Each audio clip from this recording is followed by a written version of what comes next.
Assalamualaikum warahmatullahi wabarakatuh. Kami dari kelompok 5. Di sini kami akan mempresentasikan materi Rule of Law. Nama saya Ismi Makarima Safa. Nama saya Salsa Azahra. Nama saya Cindy Dia Widawati. Nama saya Dewi Yuliana. Nama saya Nandika Putri. Latar belakang Rule of Law. Rule of Law adalah suatu doktrin hukum yang mulai muncul pada abad ke-19 bersamaan dengan kelahiran negara, konstitusi, dan demokrasi. Rule of Law merupakan konsep tentang common law di mana segenap lapisan masyarakat dan negara beserta seluruh kelembagaannya menjunjung tinggi supremasi hukum yang dibangun di atas prinsip keadilan dan egalitarian. Oleh karena itu, pelaksanaan kaidah-kaidah hukum yang berlaku di suatu negara merupakan suatu premis bahwa kaidah-kaidah yang dilaksanakan itu merupakan hukum yang adil. Artinya, kaidah hukum yang menjamin perlakuan yang adil bagi masyarakat. Berikut ini ada studi kasus hukum di Indonesia. Yang berita pertama, fakta bahwa Pak Samirin divonis penjara dari memungut getah karet untuk beli rokok hingga anggota DPR prihatin. Lalu di berita kedua, ada seseorang mencuri 16 cabai diancam hukuman 7 tahun penjara.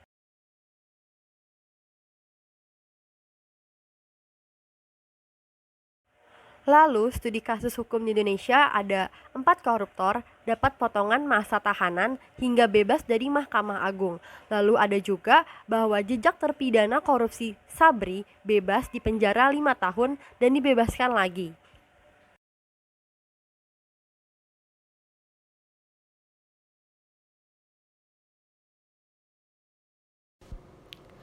Baik, selanjutnya di sini saya akan menjelaskan mengenai uraian teori atau konsepsi Rule of Law. Jadi, ruang lingkup materi pembelajaran Rule of Law ini meliputi pengertian dan lingkup Rule of Law, isu-isu yang terkait dengan Rule of Law, prinsip-prinsip Rule of Law secara formal di Indonesia, prinsip-prinsip Rule of Law secara hakiki atau material dalam penyelenggaraan pemerintahan di Indonesia, dan juga strategi pelaksanaan Rule of Law. Di sini saya akan menjelaskan tentang pengertian dan lingkup Rule of Law. Jadi berdasarkan pengertiannya itu, Rule of Law dibedakan menjadi dua, yaitu pengertian secara formal dan pengertian secara hakiki atau material. Nah, secara formal, Rule of Law diartikan sebagai kekuasaan umum yang terorganisir, misalnya negara. Sementara itu, secara hakiki, Rule of Law terkait dengan penegakan Rule of Law karena menyangkut ukuran hukum yang baik dan buruk. Jadi, Rule of Law ini terkait erat dengan keadilan, sehingga Rule of Law harus menjamin keadilan yang dirasakan oleh masyarakat atau bangsa. Rule of Law juga merupakan suatu legalisme sehingga mengandung gagasan bahwa keadilan dapat dilayani melalui pembuatan sistem peraturan dan prosedur yang bersifat objektif, tidak memihak, tidak personal, dan otonom. Dan terdapat juga beberapa isu-isu Rule of Law, di antaranya yang pertama, masih relevankah Rule of Law di Indonesia? Yang kedua, bagaimana seharusnya Rule of Law itu dilaksanakan? Yang ketiga, sejauh mana komitmen pemerintah untuk melaksanakan prinsip-prinsip Rule of Law? Dan yang keempat, apa yang harus dilakukan agar Rule of Law dapat berjalan efektif? Dan yang tadi itu selanjutnya akan dibahas atau dijelaskan oleh teman-teman saya. Lalu selanjutnya, prinsip-prinsip Rule of Law secara formal yang termuat dalam pasal-pasal Undang-Undang Dasar 1945. Negara Indonesia adalah negara hukum, yang artinya kita sebagai warga negara Indonesia harus mematuhi peraturan yang ada di Indonesia, karena jika kita melanggar, kita akan mendapatkan hukuman sesuai pelanggaran kita. Lalu yang kedua, kekuasaan kehakiman merupakan kekuasaan yang merdeka untuk menyelenggarakan peradilan, guna menegakkan hukum dan keadilan, yang artinya kekuasaan ini tidak bisa disalahgunakan, karena dia untuk menegakkan hukum dan keadilan. Lalu yang ketiga, segala warga negara sama kedudukannya di dalam hukum dan pemerintahan. dan juga wajib menjunjung hukum dan pemerintahan itu dengan tidak ada kecualiannya. Dalam artian, semua warga negara Indonesia itu sama di hadapan hukum. Jika dia melakukan kesalahan, tetap akan dihukum sesuai pelanggarannya. Mau itu pejabat atau rakyat biasa tetap akan dihukum. Lalu yang keempat, bab 10A tentang hak asasi manusia, memuat 10 pasal antara lain bahwa setiap orang berhak atas pengakuan, jaminan, perlindungan, kepastian, hukum yang adil, serta perlakuan yang sama di hadapan hukum. Jadi setiap manusia memiliki hak asasi yang tidak bisa dilanggar oleh siapapun. Lalu, yang kelima, setiap orang berhak untuk bekerja serta mendapat imbalan dan perlakuan yang adil serta layak dalam hubungan kerja. Selanjutnya, prinsip rule of law secara hakiki dalam penyelenggaraan pemerintahan. Prinsip-prinsip rule of law secara hakiki atau material sangat erat kaitannya dengan the enforcement of the rules of law dalam penyelenggaraan pemerintahan, terutama dalam hal penegakan hukum dan implementasi prinsip-prinsip rule of law. Berdasarkan pengalaman berbagai negara dan hasil kajian, menunjukkan bahwa keberhasilan the enforcement of the rule of law bergantung pada kepribadian nasional setiap bangsa, yang dikemukakan oleh Sunarjati Hartono 1982. Hal ini didukung oleh kenyataan bahwa rule of law merupakan institusi sosial yang memiliki struktur sosiologis yang khas dan mempunyai akar budayanya yang khas pula. Untuk yang kedua, rule of law ini juga merupakan legalisme, suatu aliran pemikiran hukum yang di dalamnya terkandung wawasan sosial.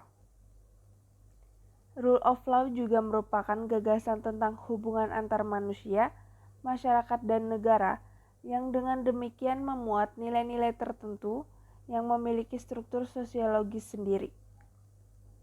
Legalisme tersebut mengandung gagasan bahwa keadilan dapat dilayani melalui pembuatan sistem peraturan dan prosedur yang sengaja, bersifat objektif, tidak memihak, tidak personal, dan otonom. Untuk yang ketiga, secara kuantitatif, peraturan perundang-undangan yang terkait dengan rule of law telah banyak dihasilkan di negara kita. Namun, implementasi atau penegakannya belum optimal dan pelaksanaannya belum dirasakan oleh masyarakat.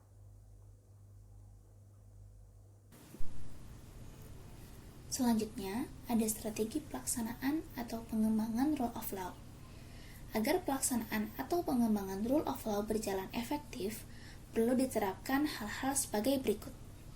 Yang pertama, keberhasilan di enforcement of the law harus didasarkan pada corak masyarakat hukum yang bersangkutan dan kepribadian nasional masing-masing. Yang kedua, rule of law yang merupakan institusi sosial harus didasarkan pada akar budaya yang tumbuh dan berkembang pada bangsa. Dan yang ketiga, rule of law sebagai suatu legalisme yang memuat wawasan sosial, gagasan tentang hubungan antar manusia, masyarakat, dan negara harus dapat ditegakkan secara adil dan hanya memihak kepada keadilan. Untuk mewujudkan hal tersebut, perlu dikembangkan hukum progresif yang memihak hanya kepada keadilan itu sendiri. Asumsi dasar hukum progresif yaitu hukum adalah untuk manusia, yang peka terhadap perubahan-perubahan dan tampil melindungi rakyat untuk menuju hukum yang ideal. Bangsa Indonesia harus berani mengangkat Pancasila sebagai alternatif dalam membangun negara berdasarkan hukum versi Indonesia sehingga dapat menjadi rule of moral atau rule of justice yang bersifat keindonesiaan dan mengedepankan hati nurani daripada otak atau mengedepankan komitmen moral. Selanjutnya, terdapat kasus dan ilustrasi dalam penegakan rule of law. Yang pertama, kasus korupsi KPU dan KPUD. Yang kedua, kasus illegal logging. Yang ketiga, kasus dana reboisasi yang melibatkan pejabat Mahkamah Agung. Yang keempat, kasus perdagangan narkoba dan psikotropika. Dan yang kelima, kasus perdagangan perempuan dan anak.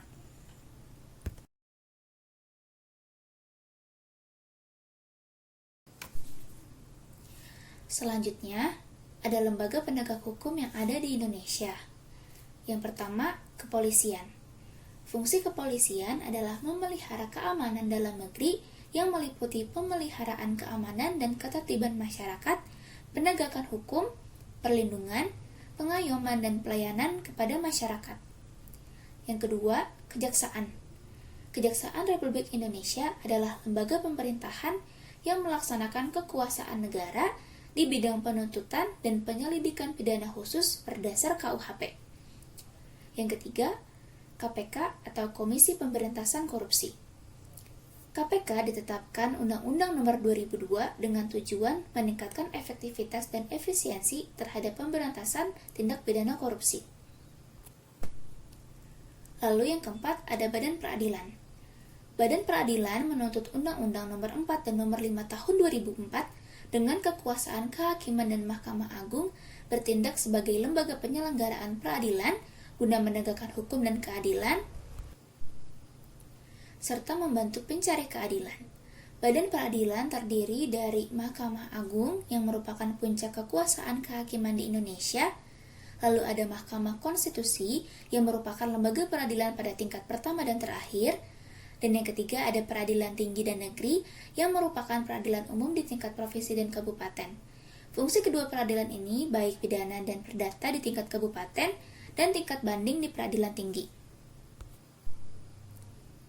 Jadi, kesimpulan dari presentasi kami ialah rule of law sangat diperlukan untuk negara seperti Indonesia karena akan mewujudkan keadilan. Tetapi, orang-orang yang ada di dalamnya haruslah orang-orang yang jujur, tidak memihak, dan tampil melindungi rakyat untuk menuju hukum yang ideal. Aparatur penegak hukum juga berperan penting dalam penegakan hukum yang adil dalam suatu negara. Berikut ini kelompok kami akan menampilkan video tentang penerapan hukum di Indonesia saat ini. Masa pemerintahan periode kedua Presiden Joko Widodo sudah dimulai, namun sejumlah catatan mengiringi jalannya 5 tahun pemerintahan Jokowi. Salah satunya soal penegakan hukum yang dianggap berrapor merah.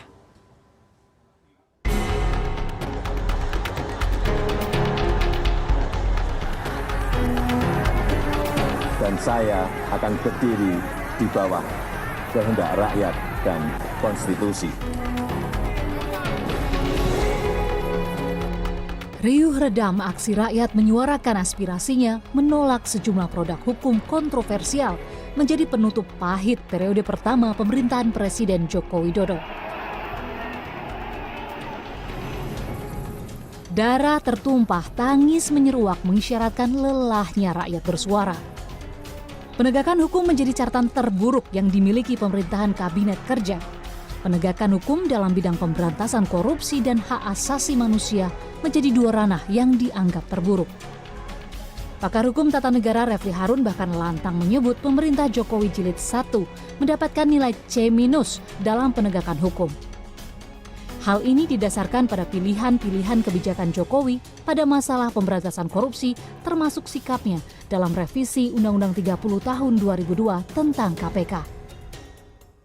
Tapi di bidang penegakan hukum, justru ini menjadi keprihatinan saya yang paling utama. Saya rasa Presiden Jokowi walaupun tidak gagal total, tapi nilainya masih jauh dari sempurna. Mungkin masih C-. Korupsi masih membelit aparat penegak hukum. KPK sebagai leading sektor di bidang pemberantasan korupsi masih diganggu dan belum terlindungi dengan baik. Kalaupun ada masalah di seputar KPK, Presiden harusnya menyelesaikannya secara baik dengan menjamin bahwa rekrutmen komisioner KPK itu adalah orang-orang terbaik yang direkrut. Tapi yang saya lihat tidak begitu. 2 kali pansel yang dibentuk Presiden Jokowi menunjukkan bahwa Presiden sangat berkompromi dan bahkan sudah terintervensi.